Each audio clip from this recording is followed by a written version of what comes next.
ஸ்ரீமதே ராமானுஜாய நமக. திருக்கோளூர் பெண் பிள்ளை ரகசியம். இன்று நாம் பார்க்க இருக்கும் வாக்கியம், ஆயனை வளர்த்தேனோ யசோதையாரை போல. இது கண்ணனுடைய கதை தான் இந்த இடத்துலையும் சொல்கிறார். இந்த திருக்கோளூர் பெண் பிள்ளை ஒவ்வொரு விஷயத்திலையும் என்னென்ன தத்துவங்கள் எல்லாமோ சொல்லி கொண்டு வர இடத்துல, இங்கே யசோதை எப்படி கண்ணனை வளர்த்தா, அந்த மாதிரி நான் ஏதாவது பண்ணியிருக்கேனா அப்படிங்கிற அர்த்தம் வர மாதிரி சொல்கிறார். யசோதை எப்படி வளர்த்தா? யசோதை இந்த குழந்தைய, இந்த ஆய பாலகனை பிறந்த நாள்லேருந்து அவள் வளர்க்குற பெரும் பாக்கியம் அவளுக்கு கிடைச்சிது. எப்படிப்பட்ட ஒரு பாக்கியம்னா, எம்பெருமான் திருமாலை பாலூட்டி, சீராட்டி, குளிப்பாட்டி, அவனை கொஞ்சி, நீராட்டி எல்லாமே செய்யக்கூடிய பாக்கியம் யசோதைக்கு வந்தது. இதை குலசேகர ஆழ்வார் கூட தேவகி புலம்புற மாதிரி சொல்லுவார். எல்லாமே தெய்வமங்கை யசோதை பெற்றனள், நான் ஒன்றும் அதுக்கான பாக்கியமே எனக்கு வரல, நான் இதை எதையுமே பார்க்கலையே அப்படின்னு. பாகவத புராணத்தில் கூட கம்சனை வீழ்த்தினதுக்கப்புறம் கண்ணன் சிறைச்சாலைக்கு தன்னுடைய தாயும் தந்தையும் பார்க்குறப்போ தேவகி கேட்பாளா, நீ எப்படியெல்லாம் வளர்ந்தன்னு எனக்கு கொஞ்சம் காட்டேன்னு. அவரும் அந்த இடத்துல காட்டி கொடுப்பார். அந்த காட்சியை எல்லாம் அவளுக்கு காட்டி தருவார் அப்படின்னு பார்த்துருக்கோம். அவள் பார்த்தாலே தவிர தேவகி 8 குழந்தைகளை பெற்றுக்கூட, அந்த கண்ணனை வயிற்றில் சுமந்து பெற்றுக்கூட அவளுக்கு வளர்க்கின்ற பாக்கியம் கிடைக்கல.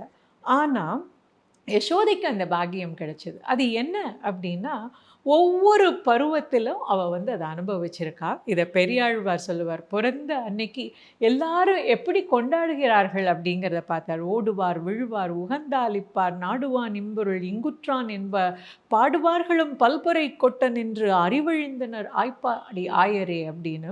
அதாவது இந்த குழந்தை பிறந்திருக்கான் அப்படின்னு சொன்ன உடனே, அழகான குழந்தை, பார்க்க துருதுருன்னு இருக்குது, இப்படியெல்லாம் தகவல் போனதும் ஒவ்வொருத்தரும் வீட்டிலேருந்து கிளம்பி ஓடி வராங்களாம்.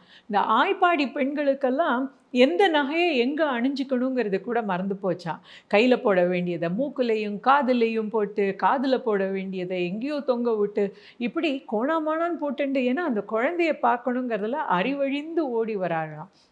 குழந்தையை பார்த்தவர்களாம் ஆடுகிறார்கள், பாடுகிறார்கள். எல்லாரும் அந்த காலத்துலலாம் ஒரு கொண்டாட்டம் அப்படின்னு சொன்னான்னா, எண்ணெய் சுண்ணம் எதிரெதிர் தூவர், இந்த வாசனை பொடிகள் திரவியங்கள்லாம் வச்சுருப்பாங்களாம். அதை ஒருத்தர் மேலே ஒருத்தர் தூவி மகிழ்ச்சியை தெரிவிச்சுக்குவார்கள்னு. அப்படியெல்லாம் கொண்டாடுறாங்க. அதை எல்லாமே பார்க்குறான்.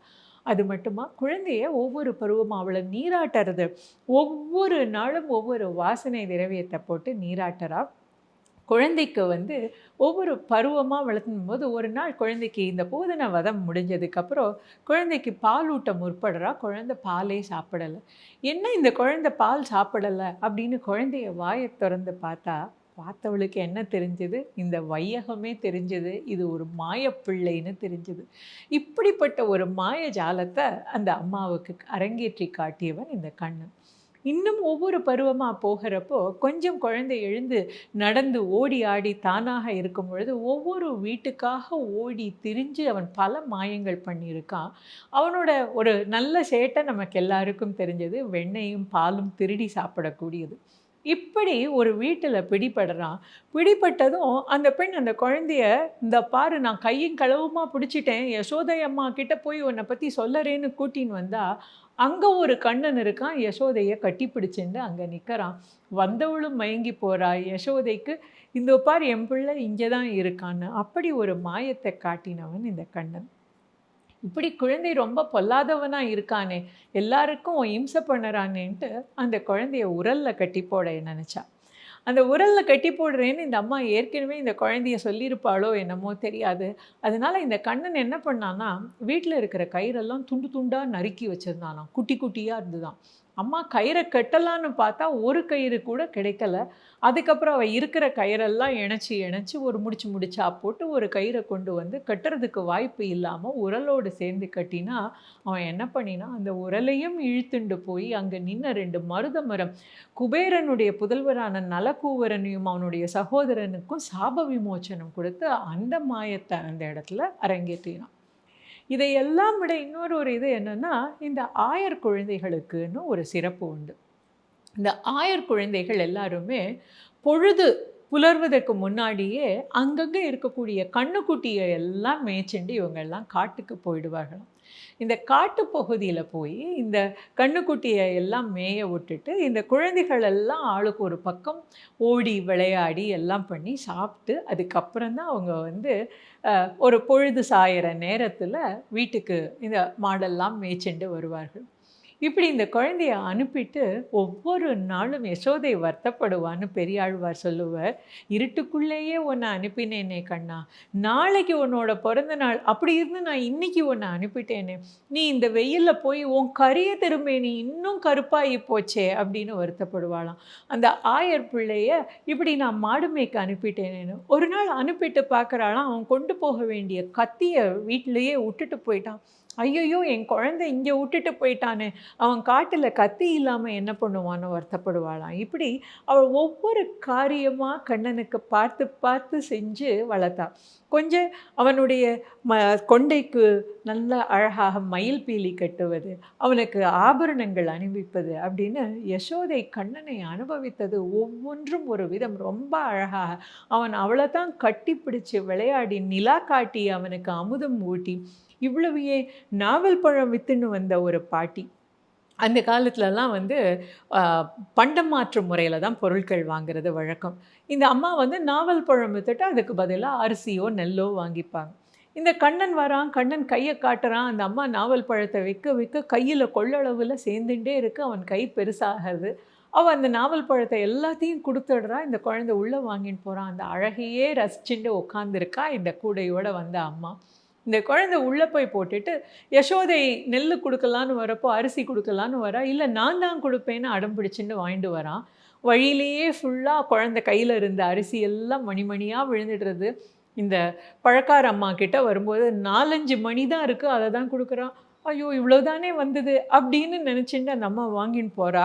அந்த கூடையை சுமந்துட்டு போக கொஞ்சம் கொஞ்சமாக அவள் வீட்டுக்கு நடந்து போகும்போது கொஞ்சம் தூரம் போனதுமே கணக்கிறது. அவள் வீட்டில் கொண்டு போய் இறக்கி வைக்கிறா. பெட்டி முழுதும் ஆபரணங்கள் இருக்குது. அப்படி ஒரு மாயையை காட்டினவன் அவன் ஏகமாக ஒவ்வொரு நாளும் ஒவ்வொருத்தருக்கும் அவன் வந்து பலவிதமான மாயையை காட்டி இந்த இடத்துல தான் ஒரு அவதாரம் அப்படிங்கிறத சொல்லாமல் பல இடத்துல உணர்த்தினவன் இந்த கிருஷ்ணன்.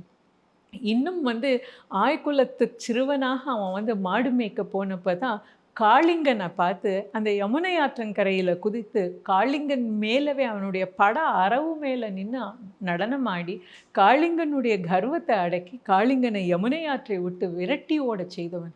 இப்படி அவள் பார்க்காத அதிசயமே இல்லை. அப்படி அவள் அழகாக வளர்த்த குழந்தை தான் இந்த ஆயச் சிறுவனான இந்த கண்ணன். இந்த கண்ணனை நம்ம ஆழ்வார்கள் காலம் தொட்டு இன்னைக்கு வரைக்கும் எல்லாருமே நம்ம பாடுறத பார்க்குறோம். கண்ணன் அப்படிங்கிற பேர் சொல்லும் பொழுதே அமுதம். அதில் ஆண்டாள் நாச்சியார் கூட சொல்லுவாள், கண்ணன் என்னும் கரும் தெய்வம் காட்சி புழகி கிடந்தேன் நான் அப்படின்னு. அவ்வளோ கருப்பாக இருந்தாலும் அழகாக இருக்கக்கூடிய அவனை காட்சியை பார்த்து பார்த்தே நான் மயங்கி போய் இருந்தேன் அப்படின்னு. அப்படி ஆழ்வார்களுக்கும் நான் ஏனைய பக்தர்களுக்கும் எல்லாருக்கும் வந்து ஒரு கருணையை உருவாக்கக்கூடிய அந்த கண்ணன் ஆயர்குல சிறுவனாகவே மாடு மேய்க்க அனுப்பி கண்ணுக்குட்டியை மேய்ச்சிட்டு வர அனுப்பி பாலை கறந்து தயிரை கடைந்து வெண்ணெயை வைத்து குடக்கூத்து. இந்த ஆயர்களுக்கே உரித்தான ஒரு வழக்கம் என்னென்னா, மாலையில் அவங்க வீட்டுக்கு வந்ததுக்கப்புறம் தலைக்கு மேலே பானையில் மோர் தயிரெல்லாம் வச்சுட்டு ஆடுறது. அந்த குடக்கூத்து ஆடுபவனாக அவனை வைத்து அப்படியே ஆயர் பாலகனாகவே வளர்த்தாளே. அதுபோல் நான் ஏதாவது செஞ்சேனா? ஒரு குழந்தைய வளர்க்கறது இவ்வளவு அழகாக வேறு யாராலையாவது வளர்க்க முடியுமா? இன்னும் சொல்லப்போனால் பெரியாழ்வார் சொல்லுவார், மிடுக்கிலாமையால் இடைமெலிந்தேன் நங்காயினும். என்னென்னா, அவன் பின்னால் ஓடி ஓடியே அவளுக்கு இடைமெலிந்து போச்சான். அப்படி அனுபவித்தாளே யசோதை. அதுபோல் நான் ஏதாவது செய்தேனா என்று கேட்கிறார் நம்முடைய திருக்கோளூர் பெண் பிள்ளை.